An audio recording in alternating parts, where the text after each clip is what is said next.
நாகையில் கொட்டி தீர்த்து வரும் தொடர் மழையின் காரணமாக மழை வெள்ளத்தால் பாதிக்கப்பட்ட சூர்யா நகரை சேர்ந்த 160 குடும்பத்தினர் நாகை நகராட்சி நடுநிலைப்பள்ளி முகாமில் தங்க வைக்கப்பட்டுள்ளனர். முகாம்களில் தங்க வைக்கப்பட்டுள்ள 115 பேரை தமிழக பள்ளி கல்வித்துறை அமைச்சர் அன்பில் மகேஷ் பொய்யாமொழி பார்வையிட்டு அவர்களின் குறைகளை கேட்டறிந்தார்.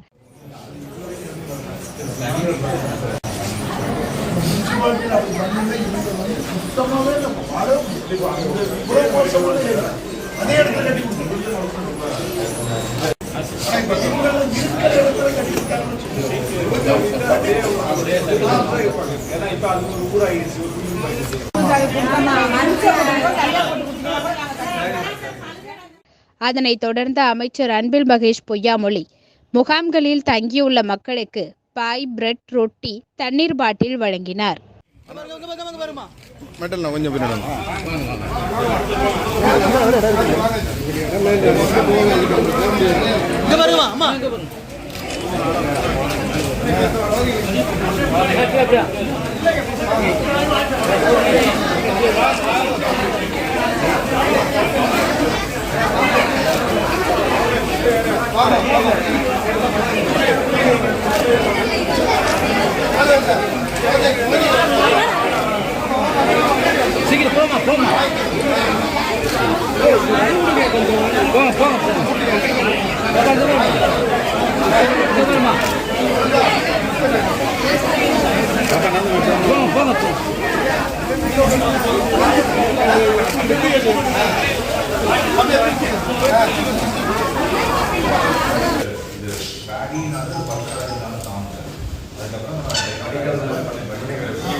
அதான் நான் அண்ணன் சொல்லிட்டு வந்து தலையை நாளை போகலாம்.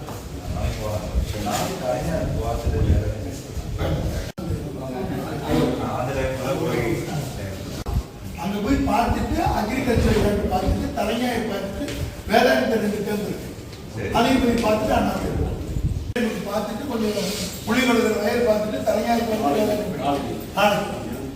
அப்போது செய்தியாளர்களிடம் கூறிய அமைச்சர் அன்பில் மகேஷ் பொய்யாமொழி கனமழையை எதிர்கொள்ள அரசு துறை அதிகாரிகள் தயாராக இருப்பதாகவும், மாவட்டத்தில் மழை பாதிப்பு ஏற்பட்டு தண்ணீர் தேங்கியுள்ள பகுதிகளில் மக்களுக்கு தேவையான உதவிகளை செய்வது குறித்து அமைச்சர், ஆட்சியர், எம்எல்ஏக்கள், அரசு அதிகாரிகள் கொண்ட வாட்ஸ்அப் குழு அமைக்கப்பட்டு உள்ளதாகவும் தெரிவித்தார்.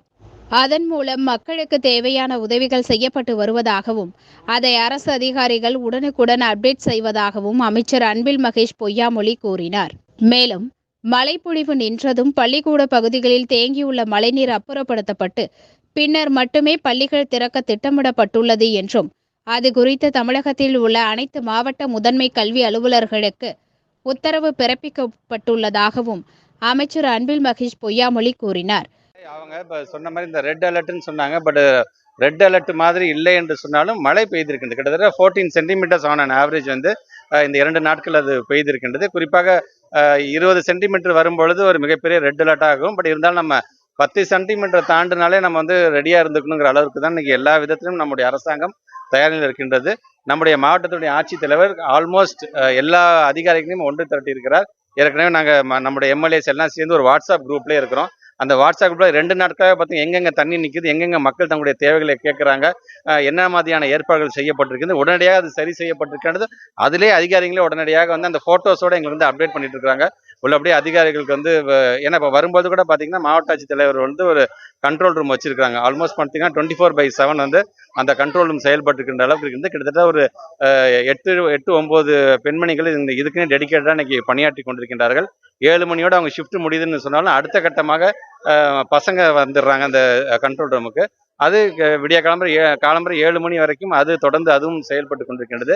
எது எப்படியாக இருந்தாலும் சரி, மழை விட்டாலும் விடாட்டியும் 24/7 அந்த கண்ட்ரோல் ரூம்ல அனைவருமே இருக்க வேண்டும் என்று வலியுறுத்தியிருக்கின்றனர். கண்டிப்பாக தமிழ்நாட்டு முதலமைச்சர் சொன்ன மாதிரி தான் மழை நின்றதுக்கு பிறகு எந்தெந்த பள்ளிக்கூடத்திலெல்லாம் தண்ணி தேங்கி கொண்டிருக்கின்றதோ அதெல்லாம் உடனடியாக சரி செய்து விட்டு தான் பள்ளிக்கூடத்தை நீங்கள் திறக்க வேண்டும் என்று சொல்லியிருக்காரு. அதன் அடிப்படை எங்களுடைய சிஓஸ்க்கு அவங்க ஏற்கனவே அதுக்கான உத்தரவை நாங்கள் விட்டுருக்கிறோம். தேங்க்யூ. ஆய்வின் போது ஆட்சியர் ஆகாஷ், தமிழ்நாடு மீன் வளர்ச்சி கழக தலைவர் கௌதமன், எம்எல்ஏக்கள் நாகை மாலி, ஷானவாஸ், நகர்மன்ற தலைவர் மாரிமுத்து, வருவாய்த்துறை அதிகாரிகள் உள்ளிட்டோர் உடனிருந்தனர்.